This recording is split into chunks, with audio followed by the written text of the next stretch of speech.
Newt Gingrich joins us. Here we are just, 6 short days until the all-important midterm elections. Mr. Speaker, hi, how are you? Welcome back to the program. Well, I'm delighted to be back, and I think the national debate we're having is, frankly, very healthy. For a long time, conservatives allowed the liberal media to say and do anything they wanted to, and we were supposed to pretend it was okay. And I think it's healthy to be taking them head on and saying, wait a second, this stuff's just not true. And it's, to me, the stunning thing, by the way, is how little they've been willing to learn. You know, even when we can prove it's not true, and listen, they just can't learn. And just to be fair, I mean, there have been times you think that, you know, maybe I go too far with something, and you've told me maybe this isn't going to work out well for you, Hannity. I'm not sure you should continue down this road, but you know, you say it as a friend and a mentor to me over the years. And I just watch the media today, and they're so abusively biased and corrupt and one-sided. They wake up every second of every day. It's become every second, every minute, every hour of every day now. Hate Trump. Hate Trump. And it's really their business model more than anything else, and it's not particularly a successful one. You know, if the latest ratings mean everything, we're number one in cable, and we beat CNN and MSNBC, the Fox News Channel does combined. So I don't think it's working well for them. You know, but I think it's way beyond profit and loss.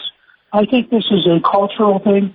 If you were to walk into a typical left-wing news media, New York Times, Washington Post, even the big networks, CBS, ABC, NBC, and you were wearing a Make America Great Again hat, you wouldn't have a job by the end of the day. I mean, the newsroom would gang against you. Look, I think they would, and I think it's accurate. But, you know, the president's bypassing the media, and I think he's been very effective at it. I mean, the fact that the media has been, I don't think we've had a more pro-Israel president than Donald Trump, one that has shown a lot of courage, making Jerusalem the capital, which so many other presidents before him have done. But we have this terrible act of terror in the synagogue in Pittsburgh, and they want to blame him. I've been blamed. Mark Levin has been blamed. He happens to be Jewish. Rush Limbaugh has been blamed. Rush is pro-Israel. Rush is friends with Bibi. I've been friends with Bibi over 2 decades. I was friends with Shimon Peres, Ehud Barak, and many other Israeli leaders. Ron Dermer's a personal friend of mine. And it's pretty outrageous that they feel justified in making any incendiary comment they want. Well, that's right, and I think that's part of what we're going to test in this election, because the American people, I think, have a deeper sense of what's really threatening the country, and the American people, I believe, are prepared to reward a party and a movement which has the courage to try to save the country. And that's straightforward. And so I believe that next Tuesday we're going to learn a great deal about the nature of America.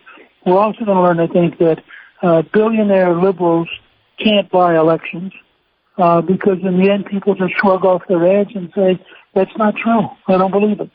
Why are you so confident in the election? Now, I feel pretty good about the Senate, but, you know, I guess it's because I'm Irish, but I always, going into elections, I always tell people it's really up to them. That's the case this election. Midterms, we have a headwind against us, historically speaking. Only 3 times in the last 100 years has the party in power in the White House been able to gain seats. It looks like we'll gain them in the Senate, but then we've got, you know, at least 30, 35 House races, mostly Republicans on defense. They're too close to call. Oh, I think that's right. Yeah, for a lot of different reasons. You know, it's interesting. The rise of the average everyday American who rebelled starting about 2010 with the Tea Party movement, had rebelled earlier with Ronald Reagan and with the Contract with America. That rebellion in many ways created Trump. Trump then reinforced and strengthened that rebellion, and the result is you now have states like North Dakota, Montana, Missouri, West Virginia, where there is a huge base that really believes that they're involved in a cause, and that the cause is more than just everyday politics. And I think it's just fascinating to watch because I think the media doesn't get it. So my newsletter that'll come out tomorrow basically says, on the Senate side, this is over. If you're talking about a team sport, the Mitch McConnell, Donald Trump team is going to be in control of the Senate. And people can say, well, so what? Well, look, every judge for the next 2 years would have been blocked by Schumer. Just think about that. All of the work that's been done, which has been historic and amazing, would have come to a halt the minute the Democrats controlled the Senate. So just in terms of judgeships, this is a very consequential election.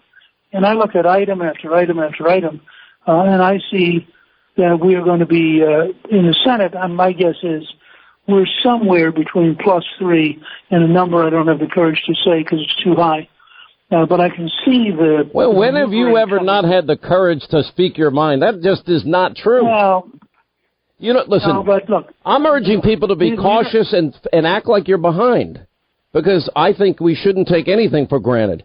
Like, I believe that Marsha Blackburn's going to win. I believe that Hawley's going to win in Missouri. I believe Heidi Heitkamp is done. I believe that Braun is going to win as long as people don't vote Libertarian in Indiana. I believe Dean Heller will hang on. And God help us if Kristen Sinema wins in Arizona, the woman who thinks it's okay to join the Taliban, for Americans to join the Taliban after 9/11, and every other bizarre thing she said about the people of Arizona, what she calls the meth lab of democracy, and the people are crazy. So I'm just hoping it happens that way. And then on the outside, you got Tester on the bubble. You even have Joe Manchin on a bubble in West Virginia and Bob Menendez on a bubble. Yeah, and it's interesting. Look at the different bubbles. You have Menendez in a very blue state where the Democrats should be safe, but his personal guilt with the Senate Ethics Committee on a bipartisan unanimous majority finding him guilty of a whole range of things and some very, very unsavory rumors that were built around all of that. So he's now in such bad shape that they're having to pour millions of dollars that they'd like to put somewhere else. They're now pouring it back into New Jersey because we have in Bob Hugin, a really, really good candidate who was a great CEO of a pharmaceutical company, understands healthcare, can help develop a sound, practical, working alternative to government-run healthcare. And Hugin may well, between his own bringing people out to vote and the campaign convincing Democrats that they're so sick of Menendez that they just stay home, that may actually save 3 or 4 House seats in New Jersey. That's the kind of dynamic where I can't figure out in my own head when you go from state to state to state how these things are evolving right now, because they're very lively. It's very much up in the air. And there are, I think, nobody listening to us should assume that this is over or that they can stay home. And if you have not gone out and voted, do it. And if you end up not having voted by Election Day, do not do anything else that day to vote. It's that serious. Let me ask you this, because let's go with Real Clear Politics, and they have 204, the number of House seats that they think are safe for the Democrats, and about 199 for the Republicans. With the Republicans having the majority, all of those toss-ups puts them on defense. And you did have 45 retirements for the Republicans. That's a big number in any election year. The House is what I'm most worried about. And, the thought of Nancy Pelosi being Speaker-elect and then Speaker of the House once again is a pretty frightening thought. Where do you see the House going? Well, unfortunately, my personal range is between a bottom of about 204, which would mean Pelosi was Speaker, and a high around 229 or 230, which would mean that Kevin McCarthy, I think, would end up as Speaker. And I can't, in all honesty, because, I've always been candid about these things, I can't give you a more accurate number. I can't say to you. Yeah, I can't either. I really can't. I mean, and I think... Yeah. And look, the conventional wisdom is Republicans will hold the Senate, pick up seats there, and that Nancy Pelosi would win the House. That's not a great case scenario, but that would be sort of like a split decision by the American people. I'll also say one other thing is, some House Republicans have earned the wrath of their voters, but it's really not about them. It's about stopping an agenda that we know is going to be about impeachment, endless investigation, raising taxes. They want their crumbs back, sanctuary cities, open borders, eliminating ICE, and keeping Obamacare. Look, anyone who does not vote has effectively voted for Nancy Pelosi to be Speaker. No one should kid themselves. If you do not want to have Nancy Pelosi in a hard left House and people like Congresswoman Waters in charge of the Financial Services Committee, which is, just say the phrase, it like tells you how crazy their party is. How could you, again, she's a very smart lady, but she's not somebody I want to have watching over our banks and our financial service systems. And so you go down the list and you think to yourself, anybody who says, I'm tired of it all, I don't like the noise, etc., I'm not going to vote. Not voting is, in effect, a half vote for Nancy Pelosi to be the next Speaker. I think that's what would really be look, I'm telling people, there are 435 members of Congress. All of them are up for re-election. And every race is important. And the idea is, know this, if you either stay home or you vote for the Democrat, you're pretty much voting for Pelosi. The same in these Senate races. You vote for John Tester, you vote for Claire McCaskill, you vote for Kristen Sinema, you vote for Bill Nelson, you vote for Bredesen in Tennessee, you're voting for Schumer. And I know that it's probably not the way these red state Democrats or the red state Republicans look at it, but in truth and in reality, that's how they're going to vote. That's who they're going to vote to be their leader. Look, I just tell everybody, when you run into somebody who claims they're a moderate Democrat, ask who they're voting for leader. If they say, I'm a moderate Democrat in the House, of course I'm going to vote for Nancy Pelosi, but, I sort of have to do that. Fine. Defeat them. They're a liberal. If they say to you, I'm really kind of a moderate Democrat, but, I got to vote for Schumer, defeat them. I mean, who's kidding who here? And I think we have every evidence that this is a team sport, that the radical wing of the Democratic Party is in control of their party, that their leadership is just utterly unacceptable, and that I think we have an obligation to defeat them, and the way to defeat them is to make sure you vote. Listen, I got to tell you, that's the main thing. Let me play for you some of the more recent comments. Let me play Joe Scarborough and Don Lemon and Allison Camerata, and this is what is representative of the news media today. He's been playing the racist card. He said, I'm a nationalist. David Duke comes out the next day saying, thank you so much for finally admitting that you're a white nationalist. And then you have even some Republican backbenchers that are linking George Soros and these anti-Semitic threads to the caravan. You got Fox News talking about smallpox and leprosy coming up. It is, I'm sorry, I won't say specifically what regime this is out of, but go back and read your history books and look at some of the most abhorrent regimes of the 20th century. It might as well be certain countries talking about gypsies. It lines up historically exactly with what certain countries were talking about when they were talking about gypsies and Jews. This president has radicalized so many more people than ISIS ever did. I think the president has far more supporters who espouse an equally hateful ideology. So we have to stop demonizing people and realize the biggest terror threat in this country is white men, most of them radicalized to the right. And we have to start doing something about them. There is no travel ban on them. There is no ban on, they have the Muslim ban. There is no white guy ban. So what do we do about that? Midterm messaging we'll start with from the president. So he seems to be zeroing in on the two pillars of the media, continuing his vitriolic attacks against the media, and migrants. Continuing to, in fact, ratchet up the language about them. And frankly, I have to say it, using some of the same language that the mass murderer at the synagogue used in terms of invaders and invasion. These tragedies work at cross purposes with his narrative. Right. So it's hard for him to celebrate his narrative of vilifying migrants when, again, the alleged mass murderer did the same thing. You've also at times gone along with him, as you've known. Who knew he was such a psycho? I like the guy in a way. It was like, he's a New York character. He's not a Republican or a Democrat. He's just an anarchist as far as I'm concerned. And I don't mean that in an ad hominem sort of way. All right, when we come back, Newt Gingrich responding to all of that. Listen to this show one time and you're Hannitized. Sean Hannity is back on the radio. All right, 25 now till the top of the hour. Newt Gingrich is with us. Well, we just played for him. Let's see, Joe Scarborough. Trump's immigration fear-mongering like the Nazis with the gypsies, et cetera, et cetera. Don Lemon, biggest terror threat in the country is white men radicalized to the right. Allison Camerata, Trump and synagogue shooter using the same language. And then Joy Behar. Well, joyless in so many different ways in her radical statements. Look, this is now, I guess it's 6 days out of an election, and these people are unhinged and they're losing their minds because they feel invested. They want Trump to lose more than even the Democrats do.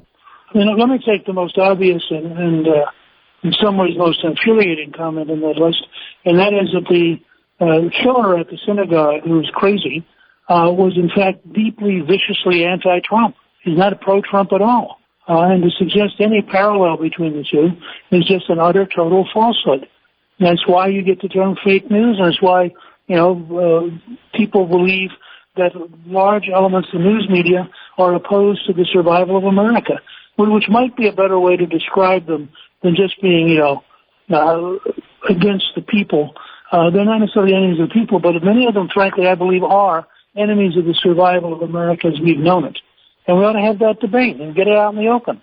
I think that Scarborough, who's lost his mind, just completely misunderstands the nature of Nazism and completely misunstands any comparison of President Trump to any of the great totalitarians, Mussolini, Hitler, Joseph Stalin, Lenin, Mao Zedong. It's just a totally disgusting statement of falsehood that people should just knock down, and the people who say it ought to be held in total contempt. These were mass murderers, with the exception of Mussolini. The others literally are mass murderers. And when I saw, I think it was Max Mood who wrote in 2015 that he would rather vote for Joseph Stalin than vote for Donald Trump. And he's a good historian. He knows all this information. I just thought to myself, these people are so deranged that you can't reason with them. They need psychological help. Well, I think it's obvious they need psychological help. There's no hope for them at all. Newt Gingrich is with us, 800-941-SEAN, our toll-free telephone number. We're going to get some calls in here. 6 days out of the important midterm elections. We'll start in New York, the all-new 710 WOR, the talk of New York, New Jersey, Long Island. What's going on, John? How are you? Say hi to Speaker Gingrich. Good morning. Good morning, Mr. Speaker. Pleasure to speak to both of you. Since there is no birthright in the 14th Amendment, the pathway for these immigrants would be let the Democrats and the liberals sponsor illegal families. They come into this country, and they're responsible to let them learn English, get them jobs, get them educated, get them medical and health. Let them put their money where their mouth is, and let them adopt these families so that they can earn their pathway to citizenship instead of just walking across the border. What do you think? Yeah, Mr. Speaker. Well, look, I think that's a pretty, frankly, it's a pretty reasonable statement of where we are and of how we could approach it. In terms of birthright itself, there is no provision in the 14th Amendment which in any way requires people who are born outside the jurisdiction of the law to be considered as citizens. And this was very clear. There were debates on it in the Congress at the time. It's clear, if you read the Constitutional Amendment, it's very clear what it means. I personally think the president's far better off to challenge the Congress to repeal it rather than do it just as a presidential executive order, because as an executive order, the next president could reverse it. But if you turned it into a law, it would be a pretty hard law, I think, to change once it got adopted. And it's a healthy debate for us to have as a country, because it comes back to exactly the same challenge as the caravans. Are we a nation? Are we allowed to define who is an American? Are we in a position where we can say to people who are not American, you have to meet some test to be considered to be eligible to serve as a citizen of the United States? These are very fundamental questions about the very nature of our society, And I think it's a very healthy thing for us to have that kind of conversation. All right, thanks for the call. We appreciate it. Back to our phones. We go to Aurora, Colorado. Shelley, you're on the Sean Hannity Show with Speaker Gingrich. How are you? I'm great. How are you guys doing? Oh, we're good. Greetings from Colorado. Hey, Sean. Hey, Mr. Speaker. I actually want to take a minute and talk to all the parents and grandparents out there of millennials and young Generation X voters. We as parents and grandparents cannot be complacent if our adult children or grandchildren are not showing any interest in voting. We need to do all we can do to educate them on the importance and the seriousness of this election and all that's at stake. And, Sean, I've been using your talking points to convince my adult children that every single vote is important and what's at risk if they don't vote. And here in our house, we turned 2 votes into 5, and then possibly even more because our kids took the message to their friends, their college classmates, and some of them ended up voting as well. So a couple weeks ago, I spent 3 hours on the road driving a mail-in ballot to my adult child who's a student at the University of Colorado just to make sure that one single vote is cast and counted. So, hey, everybody, do whatever it takes to get their vote in. Offer to drive them to vote in person, pay for their Uber, pay for FedEx to mail that absentee or mail-in ballot to make sure that it gets counted. And trust me, the future them will thank us. Well, thanks for the call, Mr. Speaker. I wish every parent was that serious about making sure that their children vote and making sure that they understand the issues that they're going to be voting on. I think that's a great statement that you just made. Appreciate the call. Thank you. We go to Arkansas. Mary Beth on the Sean Hannity Show with Speaker Gingrich. How are you? I'm great. Thanks for taking my call. What's going on? How are you? Hey, I am a grandmother, and I'm, this caravan coming over, what bothers me is they just let people go in and they never make their court dates. And my grandson was sent home because his inoculation record was not brought up to date. Do they just let these people in without any inoculations? I mean, why isn't the CDC or somebody getting upset about this? Well, listen, I want to be very clear because I think a lot of people have, I think that's almost been used as like a scare tactic of people. Let me tell you what I think, Mr. Speaker, see if you agree with this. I think the 99% of people that were in that caravan, they see America as the land of milk and honey and opportunity, which we kind of take for granted sometimes as Americans. And I'm sure that 99.8% of them are probably good people that just want a better life. We can't vouch for any of those people in terms of are there enemies of America that have mixed themselves into that group. The idea that we're going to have 5, 7, 14,000, whatever the numbers are, different estimates from everybody, just get to our border and charge across. There's no respect for American law, our Constitution, our sovereignty. We don't know. We need to be able to vet people. I believe in a border wall with the door because we just want to make sure the people that come to this country can sustain themselves. And secondly, I want to make sure that they're not enemies of this country and we can vet them. That's all. It's for the safety and security of everyone that is a citizen here. I think that's basically right. And I think part of what people fail to realize is that the great historic period of American immigration, which really made us the extraordinary country that we are, that period began when there was no welfare state. So people who came to America expecting to work, and they came to America expecting to learn English. And I think that as the welfare state grew and as liberalism grew, all of those basic patterns of integrating people so that they became American were laughed at and put to one side by people who had no interest in what the United States was all about. Back to our phones. Mark is in Hudsonville on the Sean Hannity Show with Newt Gingrich. How are you? Hey, Sean. Mr. Speaker. Pleasure to talk to you both. What's going on? Yeah, I just want to validate what a couple other callers said is it's just so important to vote. My son, who's 26, we've been watching ever since President Trump came down the escalator, announced that he was running for president. And I've watched your show, Fox News, been keeping him posted and educating him on the true differences between the two parties and whatnot. And to get these younger folks out to vote is just so critical and crucial.